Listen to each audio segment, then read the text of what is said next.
All right, it's been a long time since we've dealt with Q10. So let's talk about Q10. If you look on your formula sheet, there is a formula somewhere on there for Q10, and it looks like this. Q10 equals, they use K's here, K2 over K1, all raised to 10 over T2 plus T1 power. All right, but before we get into how to calculate it, Q10 essentially tells you how dependent the rate of a reaction is on what? Temperature. Okay? The bigger the Q10 number you get when you calculate it out, that means the more the rate is dependent on it being hot. So it's easy to calculate. The K's here, I don't know why they chose to use K's. What do K's mean? They mean rate here. Notice in this problem, they give you the rates. An experiment to measure the rate of hydrogen peroxide decomposition by catalase. By the way, what's catalase break hydrogen peroxide down into? Water and oxygen bubbles, oxygen gas. At two different temperatures was performed and yielded the data shown below. Calculate Q10 to the nearest hundredth using the given data. First of all, the twos, those are always going to be the higher temperatures. So you find the rate at the higher temperature. We got 15 and 25. So the rate at 25 is 0.0924. So we're going to take 0.0924. We're going to divide that by the slower rate, 0.0763.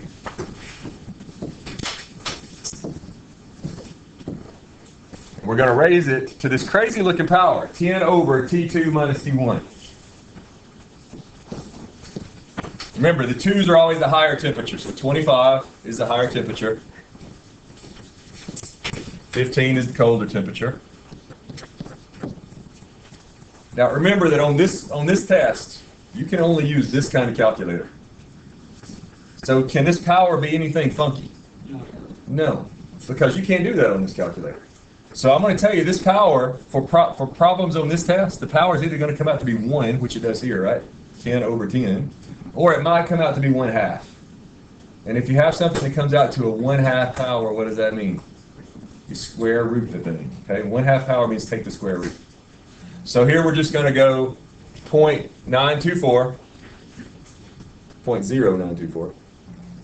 divided by 0.0763. That's all raised to the first power. And we get Q10 equal to 1.21. That's it. So again, all the Q10 is about is calculating how much the rate of a reaction is dependent upon heat. A higher Q10 means the more it needs heat to go fast. 1.21, Q10 equals 1.21. So these are easy as long as you got the formula. You don't need to memorize the formula. There it is.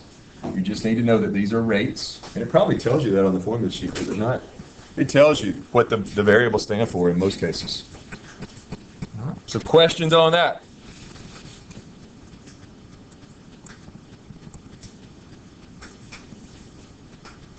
Let's see. Let's find where I want to start next. Now let's just do something real simple. Occasionally they'll throw in some kind of statistics kind of thing. And usually the statistics things are easy, like chi-square. We'll do a chi-square in a minute. But they might even throw something in as simple as what you see here. Mean, median, mode, and range. What's the mean? It's the average. So let's just say we were doing 1. We want to find the mean.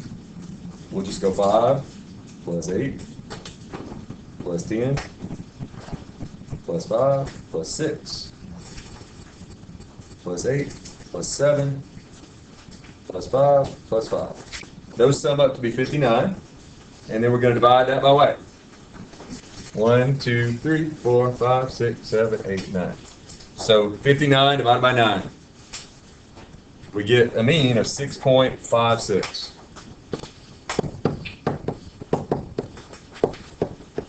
How do we find median? It's the middle number if you arrange them in order, right? If you arrange them in order. So We've got 4 5s. We need to list all 4 of those 5s out. 5, 5, 5. We've got a 6. We've got 1 7. We've got 2 8s. And 1 10. And I think that's it. Should be 9. 1, 2, 3, 4, 5, 6, 7, 8, 9. And with 9, the middle number is the 5th one, right? So our median is 6. Now what if instead of 9 numbers we'd have had 10? How do you handle that? Yeah, let's just add a number here. Let's add 11 here on the end. So in that case, we would have counted over 5 from both sides. And we would have gotten 1, 2, 3, 4, 5. So we would have gotten 7 here and 6 here. And we would have taken those 2 numbers and just added them up and divided by 2, right? So in that case, our median would have been 6.5. And then what's the mode? It's the number that repeats the most. So in this case, our mode is 5, right? There's 4 5s. So the mode is 5. Our actual median was 6. What are all 3 of those things supposed to be measuring?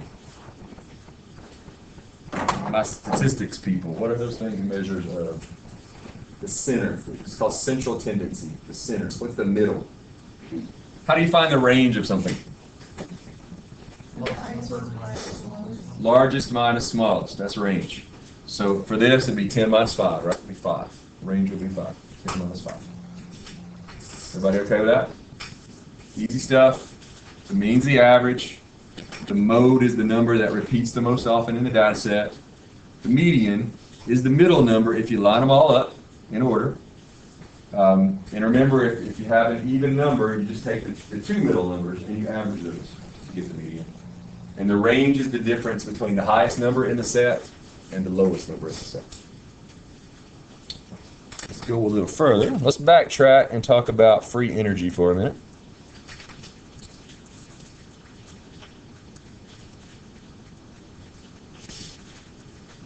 All right, so here's a free energy problem. First of all, free energy is not really free. What's a better word for free energy? Available. Energy to make things happen. And what's the symbol for it? Delta G. And you've got this formula on your formula sheet. Delta G is equal to what?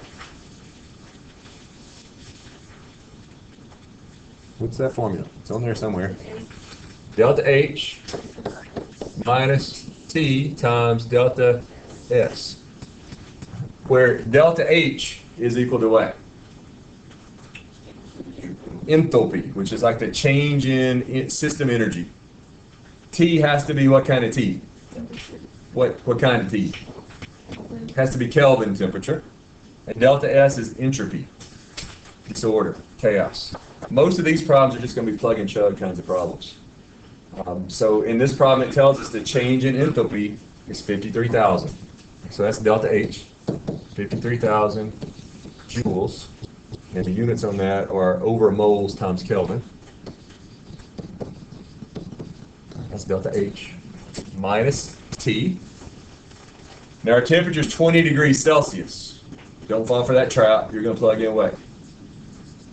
You're going to add 273 to that, and you're going to add make me 293 Kelvin. 293 K times the change in entropy, which is also given to us as 275.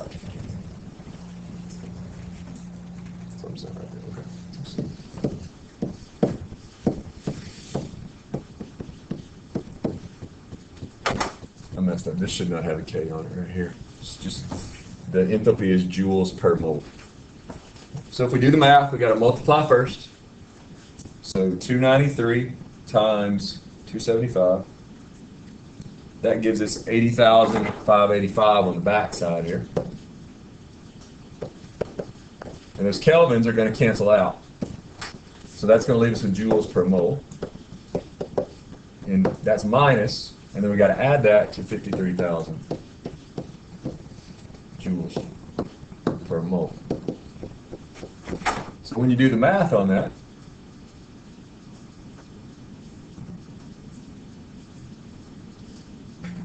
you get negative 27,575 joules joules per mole. What's more important, though, than the number is what? Sign. If it's negative, if you get a delta G negative for a reaction, what's that mean about heat or energy? If it's negative, it's being released, which means it's what kind of reaction? Okay, yeah. Okay, what do we call reactions that give off heat? Exergonic or exothermic, either one's okay. And it's also said to be spontaneous, which means once you get it started, what happens? It just finishes, right? It goes all the way to completion, it finishes up. And what is it doing to the entropy of the system? Is it increase entropy or decrease entropy if it's a negative number? Increases, because the energy that's it's giving off is probably mostly what? Heat. And what does heat do to things? It makes them move. It makes them move more how? Randomly, and that is, by definition, what? Chaos entropy. So, if you use this formula and you get a negative delta G, that means the reaction is, number one, it's giving off energy. It's exergonic or exothermic. It's spontaneous, and it increases the entropy of the system.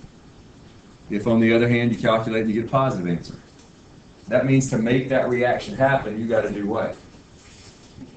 You got to keep adding energy. So it's an endergonic or endothermic reaction. And some of that energy is being used to do what? Make bonds. And therefore, you're doing what to the system? If you're making bonds, are you organizing or disorganizing? You're organizing, which means what happens to entropy?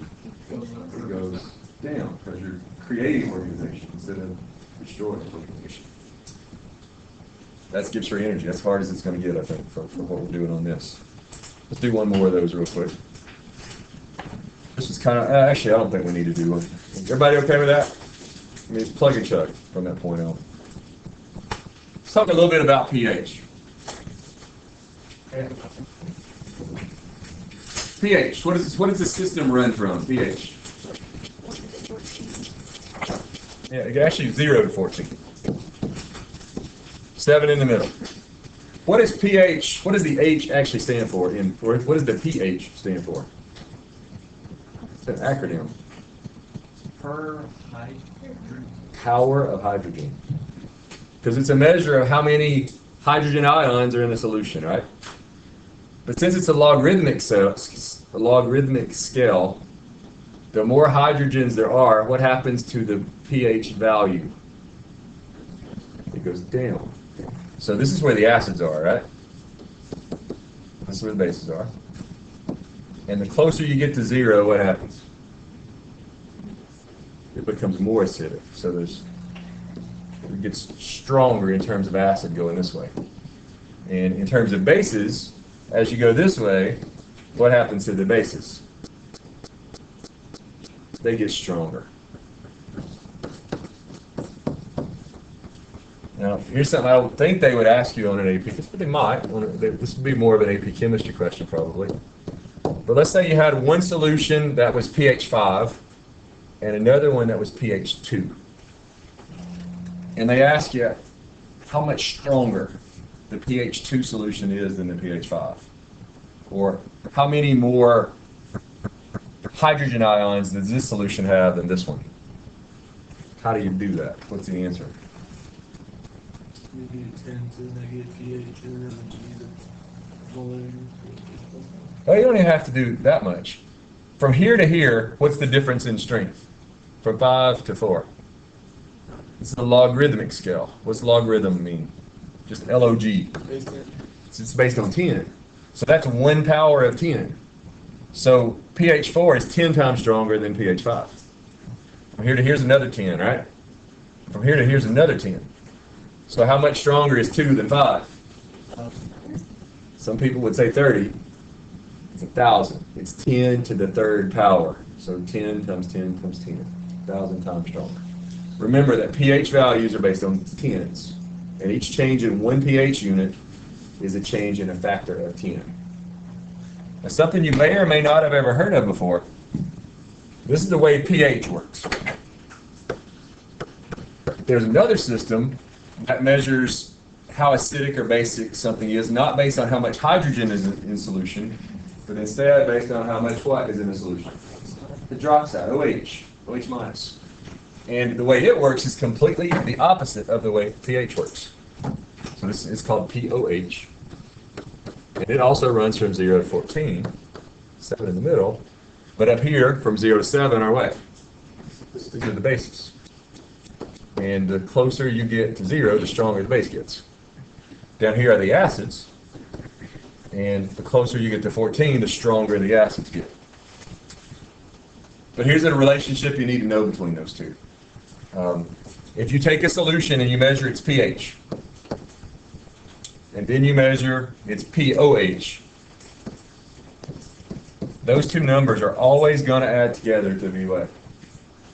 14. The system runs for 14. So if you take a solution, you measure the POH, then you measure the pH, and you add the two together, it always comes out to be 14. So number one, if the pH is 4, the POH is, guess what? 10. And is that an acid or a base? Acid. The pH is less than 7, it's an acid, right? So number 2 is a base, right? pH is greater than 7. The POH is going to be 6. Here the pH is 13, so that's a really strong base, right?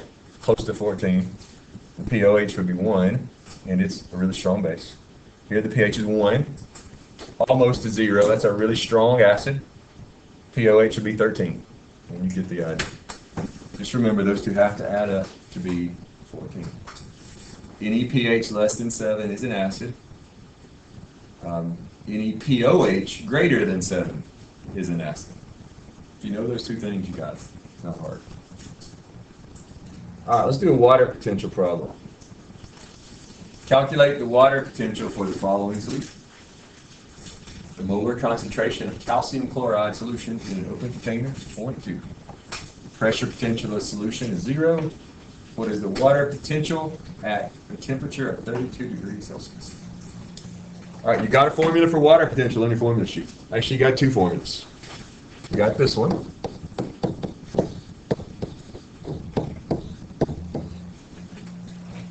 We call that funny looking symbol psi.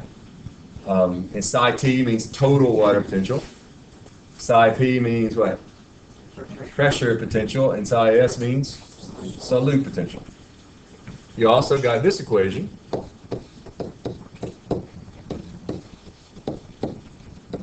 Where the solute potential is equal to negative I CRT. And we'll talk about what each one of those variables is along the way. Another thing you got to know, in terms of water potential, how does water move?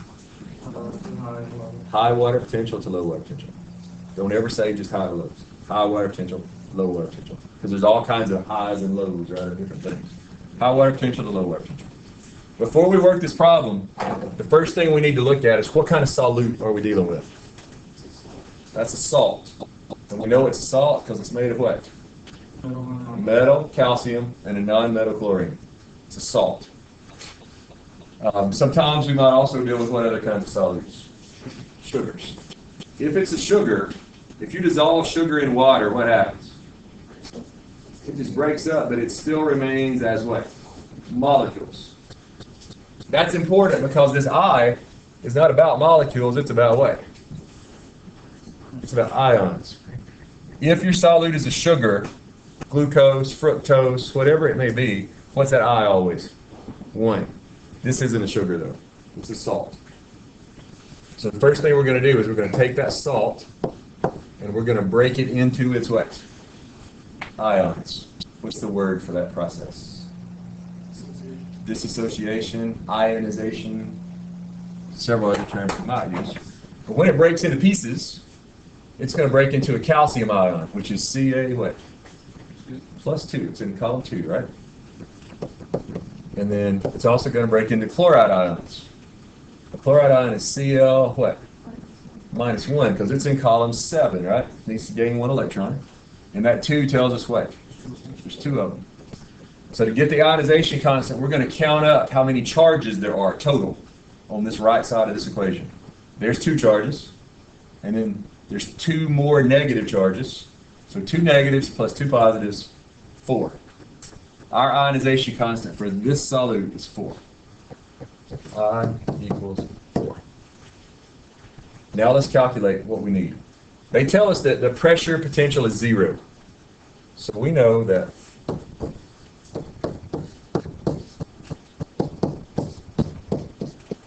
that's 0. We got to find the solute potential. And to find the solute potential, we're going to use this equation. So to do that, we're going to say negative I. We just found I to be 4. What's C? Concentration, the molarity of the solution. And they tell you in the problem, that's 0.2. So times 0.2. And what does that big M mean? I know it's molarity, but what's molarity mean? Moles per liter, right? So let's write that out that way. Moles per liter. All right, what's R? It's the pressure constant, the gas constant. And that is on your formula sheet, I do believe, is it not? Yes, you're given the gas constant on your formula sheet. It's 0.0831. That's got some weird units, and I'm running out of space here. But the units on top are liters times bars, and that's over moles times Kelvin. And then we have to multiply that by temperature. And again, what kind of temperature do we have to use? Kelvin. So we're 32 degrees C. So that's going to put us at what? 305? Okay? Is that right? Yeah, 305. So we calculate. So we're going to go negative 4 times 0.2 times 0.0831 times 305. Check our units. The kelvins are going to cancel. The moles are going to cancel. The liters are going to cancel. All that's left are bars. That's a unit of like pressure. So our answer comes up to be for the solute potential, negative 20.3 bars. Something to be careful of on the AP exam, the math section. It's not multiple choice, it's bubble in your answers. And they're going to tell you in the problem, round your answer to the nearest 100th, round your answer to the nearest 1, round your answer to the nearest 10th. If you bubble it in, even if you got it right, and you don't bubble it to the right place, it's wrong. So make sure that when you're doing the math, if they say do it to the 10th place, do it to the 10th place. If they say do it to the 100th place, do it to the 100th place. Don't try to carry out more decimals just to show you know how to use decimals. Round it to the right place. So our total water potential is negative 20.3 bars. Another reminder, if we took that solution and we put it in this beaker, and then we put a cell in here, and let's say the water potential in the cell is negative 25 bars. What's water going to do?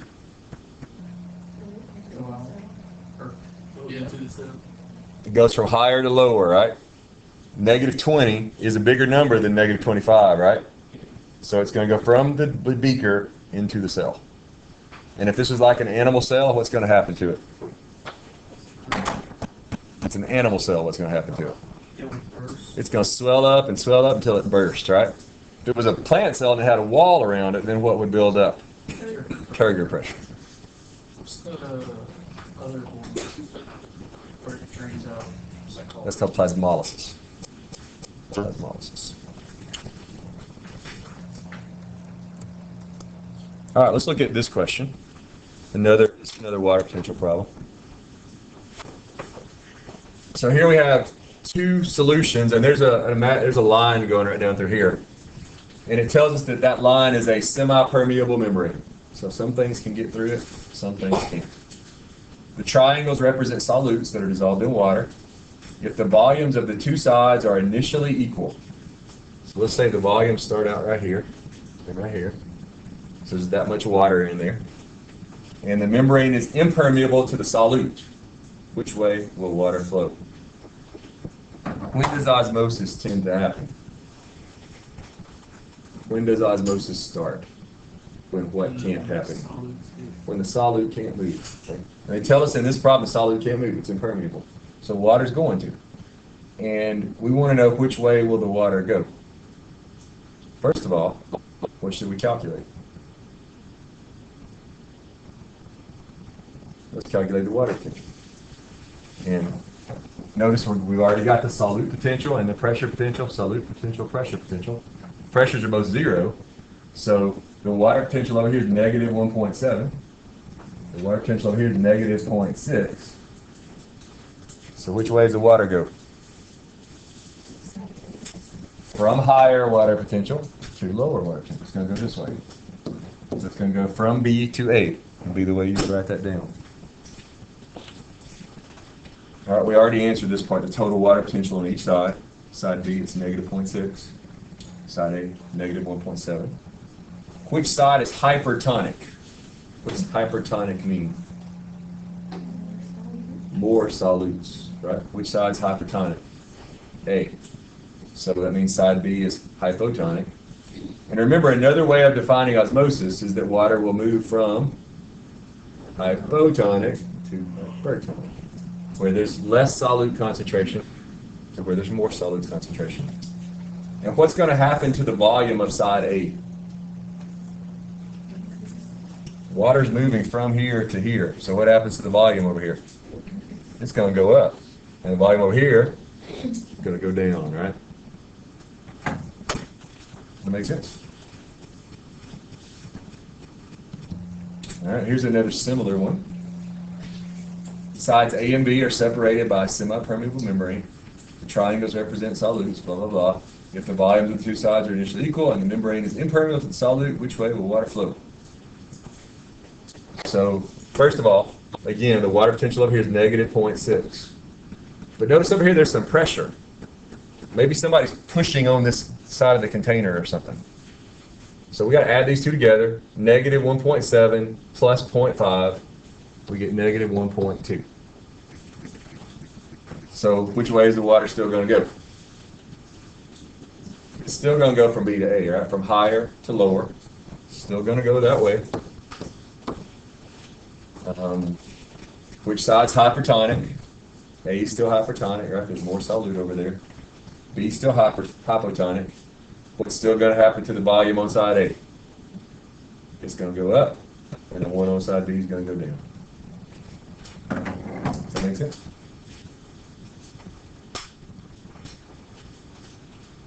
All right. Let's go ahead and do this one. A rectangular solid has a length of 6 millimeters, a width of 4 millimeters, and a height of 3 millimeters.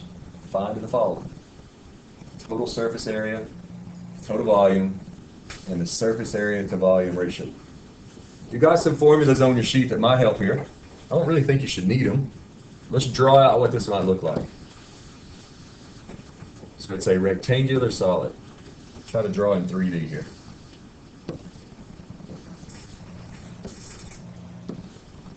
That's pretty good for one of my drawings. So it has a length of side 6. It has a width of 4, so that'd be the width right there, and a height of 3. And we want to find the total surface area. So first of all, we need to find the area of each side, right? So the front side, what's the area of the front side? It's a rectangle. What's the area of this rectangle on the front? 6 wide, and how tall? 3 tall, so what's the area? 18. Well, there's not only a front, there's also a back that's just like it, right? So I'm going to write down 2 18ths. Now let's calculate this side over here. 3 tall, 4 wide, right? So that's 12. We got 12 over here, we got 12 over here. And now we got to get the top. The top is 4 wide and 6 long, so it's 24. Top and bottom. So to get the total surface area, we just add those up, right? So let's say it'd be 48, 60, 72, 90, 108. 108 what? Millimeters squared, right? Just to find area, you got to multiply length times length, so millimeters squared. How do you find the volume of a rectangular solid? Yeah, or length times width times height, right? So 6 times 4 times 3. So 24 times 3 is what, 72? So the volume is 72. 72 what? Millimeters cubed.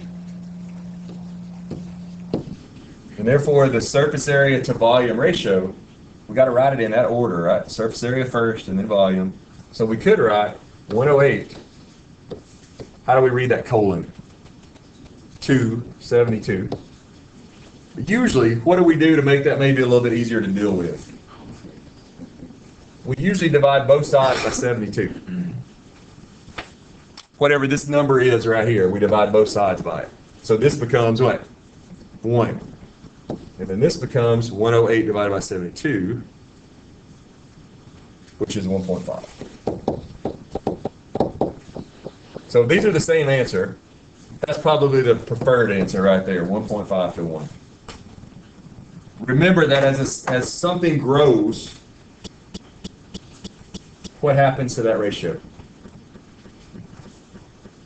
As a cell grows, what happens to the ratio of surface area to volume? It gets smaller, which means it becomes harder for the cell to do what? Because the surface area is like its membrane, right? What's the job of the membrane? Import and export, right? So as the cell gets bigger, it becomes harder for it to get in what it needs to get in and get out what it needs to get out. And that's why cells are almost always what? Small. They're small because they have to have a high ratio of surface area to volume. Does that work? One more time. Oh, man, I'm struggling with that today.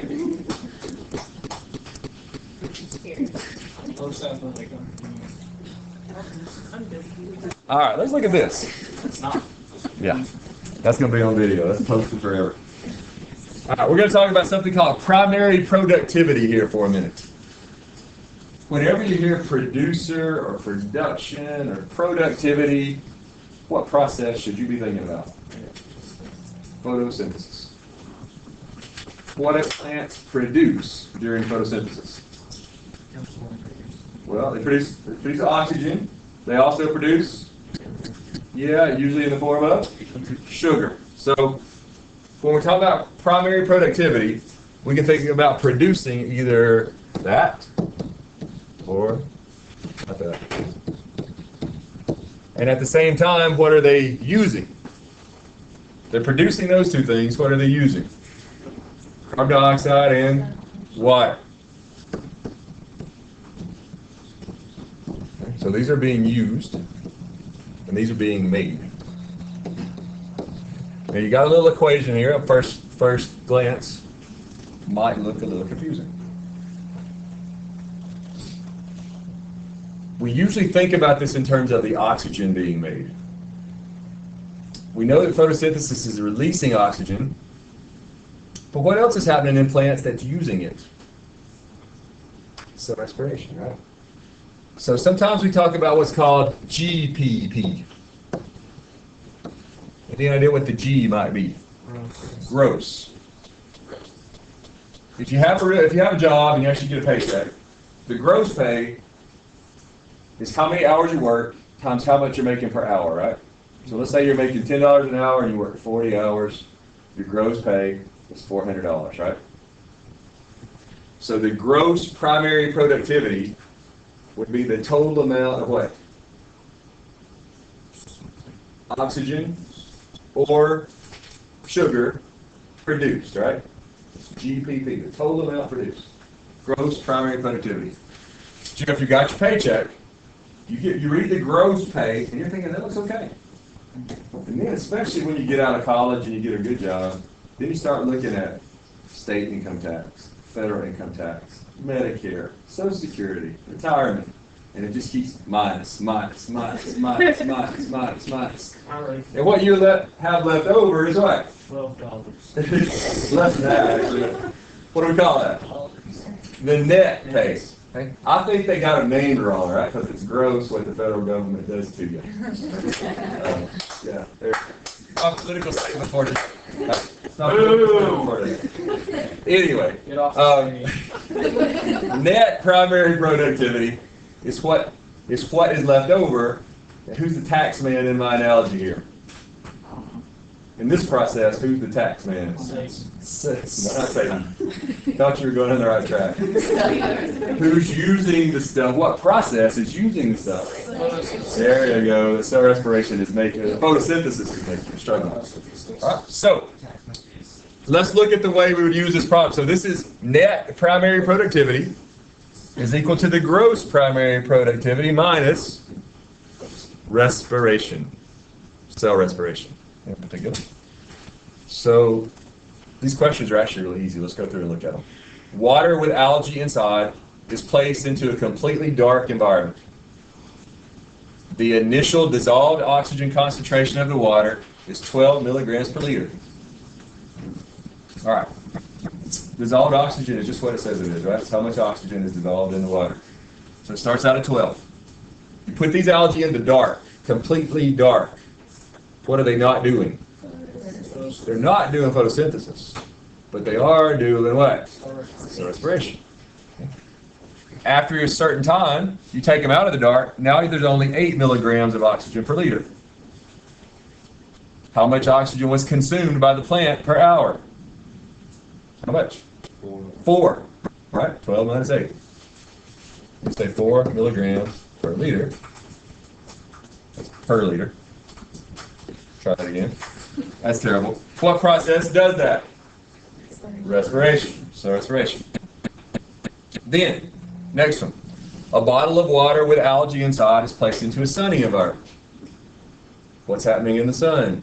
Photosynthesis and cell respiration. That's always happening, right? Cell respiration is always happening. But in the sun, you got both. If it's really sunny, what's probably happening faster? And if it's a plant, photosynthesis is happening faster. So the initial concentration of oxygen in the bottle is 12. After 1 hour, it's up to 25. How much net oxygen is produced? I'll make this hard. How much net oxygen is produced? 13. 25 minus 12. We'll come back to this carbon fix thing later. But there's 13 milligrams per liter of oxygen produced. Assume the bottles described in 37 and 38 are the same bottles. What is the gross primary productivity in milligrams per liter? That is the net amount of oxygen made, right? Because at the same time photosynthesis was happening, what else was happening? Cell respiration. So the minuses have already been taken out of that. That's how much net primary productivity happened. That's how much respiration used, right? Look at this equation. Net primary productivity equals gross minus respiration. We're trying to find gross, so that would mean GPP is equal to what? Yeah, NPP plus R, which means it's going to be 13 plus 4, 17 milligrams per liter. That's it. Now, there's some formulas on here for dealing with this kind of stuff, and that's for taking the amount of oxygen produced and looking at how much carbon was used. And we don't have time to do that today, so we'll do that in the next one. And we'll do some of that in class as well. But that is where we're going to stop today. Yeah. I did not send out a sign-in sheet. Good point. Wow. Let's put out a sign-in sheet. Make sure you get on before you go.